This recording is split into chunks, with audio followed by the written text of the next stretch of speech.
couldn't sit in chairs.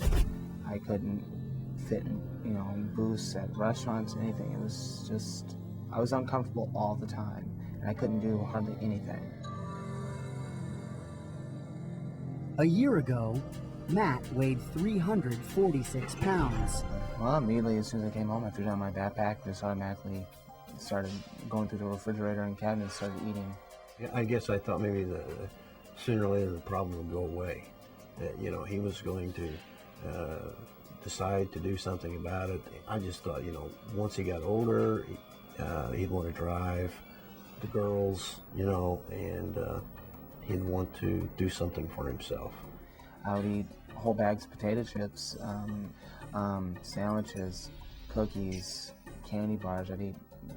I have no idea how many candy bars, just everything I could get my hands on. And I just continuously eat until I went to bed. Finally, a doctor gave Matt a warning he couldn't ignore. I went in one day to get some allergy medicine, and he told me that this is it, you have to lose the weight or you're gonna die. He said, you are literally killing yourself. And if you don't do something about it, you're gonna die within 3 to 4 years.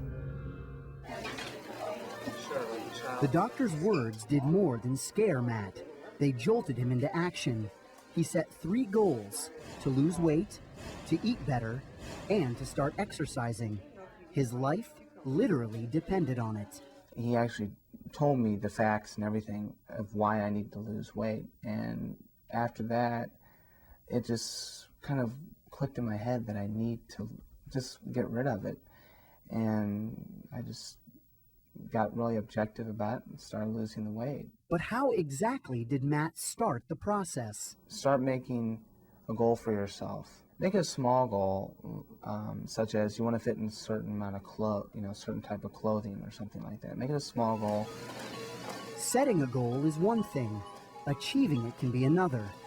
What can Matt or anyone else do to improve the chance of success? The idea is to break it down into very concrete steps toward achieving that goal. Having clear, specific goals and a plan for achieving them is critical to avoid losing focus and giving up. It was kind of hard because I was deciding how to do it. And I had a lot of kids kind of tease me in school, say, you're never going to do it, you're never going to do it, you won't make it. What obstacles might prevent people from reaching their goals?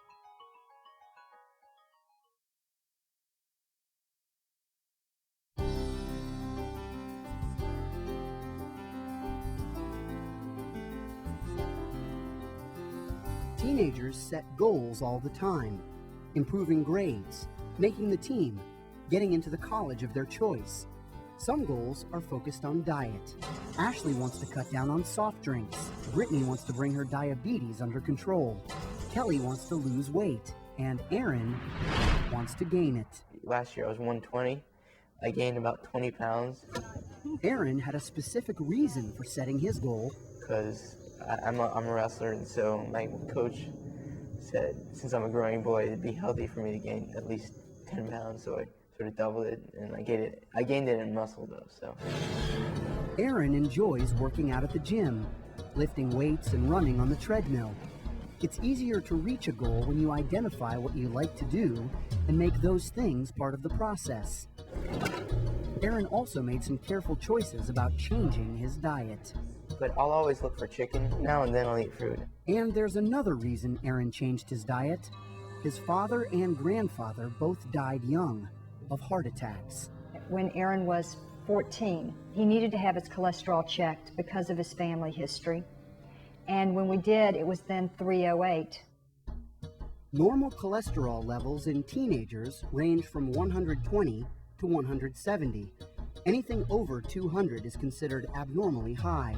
So Aaron's level of 308 was dangerously high. I'm thinking, oh my goodness, that is terrible. I was afraid of waking up the next morning, or having a heart attack, or not waking up at all. So it really got me just thinking. Aaron admits altering his habits wasn't easy at first. At first, this dieting thing sounded so bad to me because I don't want to get rid of all that good stuff that tasted good to me. But once I got going, I just kept going on. Part of the way to go about changing the behavior is to make a commitment to changing the behavior. And sometimes that's talking about it, telling other people that this is what your plan is. Speak to a counselor, speak to your parents, speak to somebody who's already been there, maybe an older brother and a sister. Not only did Aaron's perseverance help him achieve his goal of gaining muscle weight, he also lowered his cholesterol level. So his cholesterol went with diet and exercise from 308 to 150. I feel a lot better about myself. I'm pretty confident in myself of keeping this up. Aaron kept his goal clear and positive. He knew what he needed to do to succeed, and he did it. He says others can too. Do whatever works for you. Sort of push yourself to the point where you think you don't want to do it anymore, and if you keep going on a little bit more, it'll happen. While Aaron stuck to his plan and achieved his goal, some people look for a shortcut. Kelly thought she had found an easy way to lose weight when a friend went on a diet that greatly reduced her carbohydrate intake.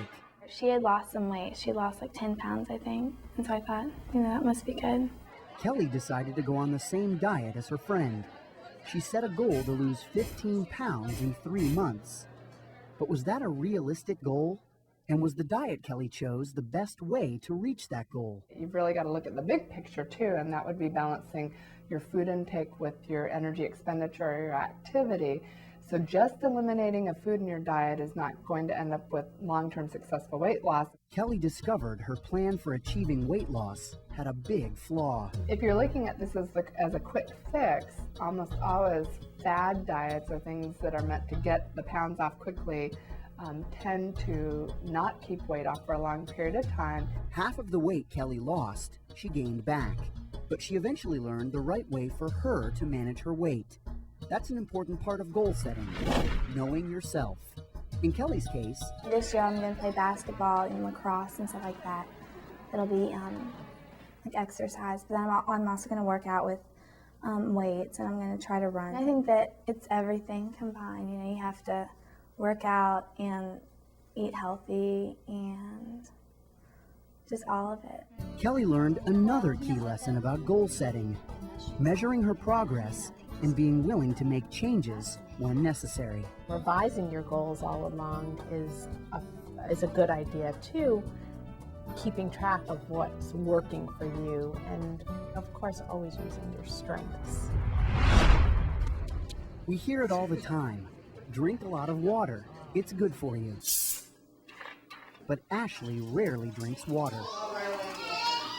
She'd rather have soda. I could drink about like six a day. But then Ashley found out about research from Harvard University that showed women who averaged just one regular soda a day increased their risk of developing diabetes by 83%. As I realize now how much I drink soda, how I could be, developing diabetes right now. The finding caught Ashley's attention and prompted her to set a goal. To drink more water and lay off the soda.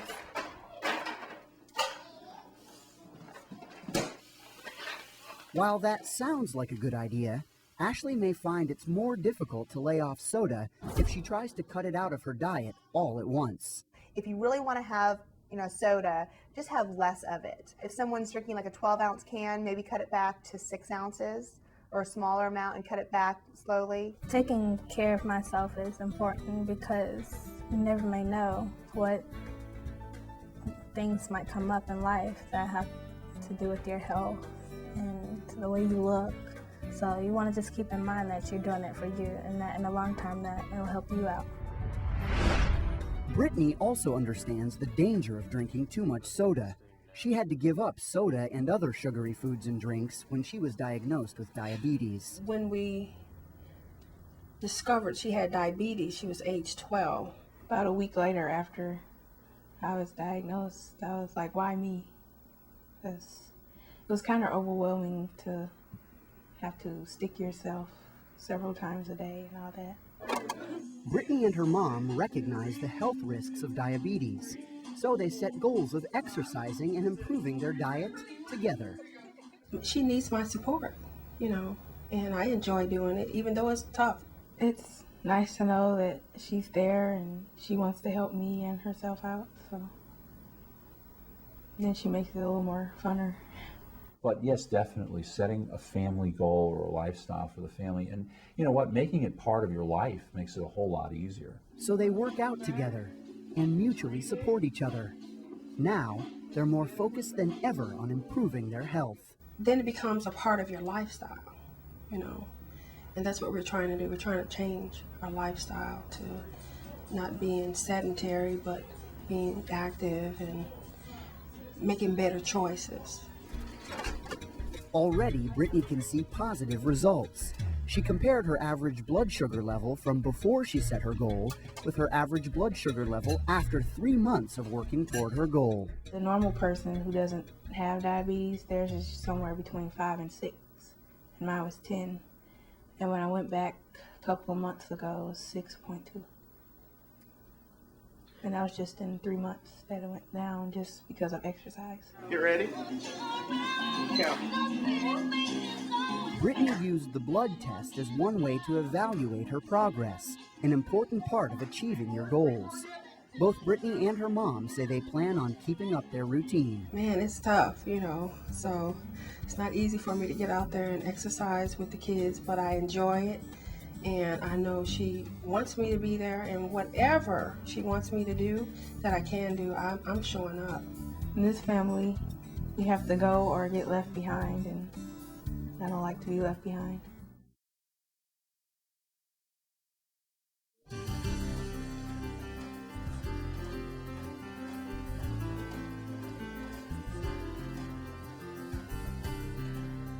Today, Matt is feeling like a new person, with a smaller waistline and a new outlook on life. I'm a little bit, I guess you could say, happier than I used to be. And how was Matt able to lose the weight? He set a realistic goal, and he kept at it. Matt never overreached. He broke down his goal into smaller steps. I didn't set one huge goal for myself. I'm just going to lose 100 pounds.